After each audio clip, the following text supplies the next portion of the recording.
బెజవాడ వరదల్లో మత సామరస్యం కనిపించింది. అదేంటి, అందరూ అక్కడ మతాల పరంగా ప్రార్థన చేసుకున్నారు, అది కాదు. నేను నిన్న అబ్జర్వ్ చేస్తూ 2 రోజుల్లో కూడా మొదటి రోజునైతే సహాయక చర్యలో పెద్దగా ఎవరు రాలేదు. ఇది ఆదివారం చూడ్డానికి వచ్చిన వాళ్ళు ఉన్నారు, కానీ ఆహారం అట్లాంటివి తెచ్చినటువంటి వాళ్ళు లేరు. ఆదివారానికి వచ్చేటప్పటికి మాత్రం ఆహారం పంపిణీలో దాదాపుగా 100-120 మంది ముస్లిమ్స్ పెద్ద లారీల్లో తీసుకుని వచ్చారు. వాళ్ళందరూ ఆహారం సరఫరా చేశారు. హిందువులు అనేక మంది, హిందూ సంఘాలే కావచ్చు, హిందువులే కావచ్చు, స్వచ్ఛంద సంస్థల వాళ్ళు కావచ్చు, అనేక మంది ఆహారాన్ని తీసుకుని వచ్చారు, డిస్ట్రిబ్యూట్ చేశారు. ఆ తర్వాత క్రైస్తవ సంఘాలకు సంబంధించిన వాళ్ళు కూడా కొంతమంది వచ్చారు. వాళ్ళు ముందొచ్చి అంచనా వేసుకుని ఎక్కడ దాకా ఇవ్వగలం ఏంటి అనేది లెక్కేసుకుని వాళ్ళు ఆహారం తెచ్చి డిస్ట్రిబ్యూషన్, వాళ్ళు అదేది బ్రెడ్లు, పాలు, వాటర్ బాటిల్స్, వాటర్ ప్యాకెట్స్, ఇట్లాగా ఎవరికి తోచినటువంటి సాయం వాళ్ళు చేశారు.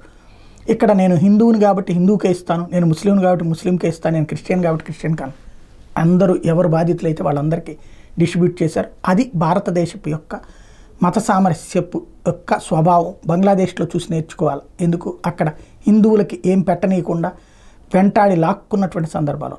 అక్కడితో పోల్చుకుంటే ఇక్కడ మనం అందరినీ సమానంగా చూసాం. అది భారతదేశపు నీతిని ఆ దరిద్రులు నేర్చుకోవాల్సింది.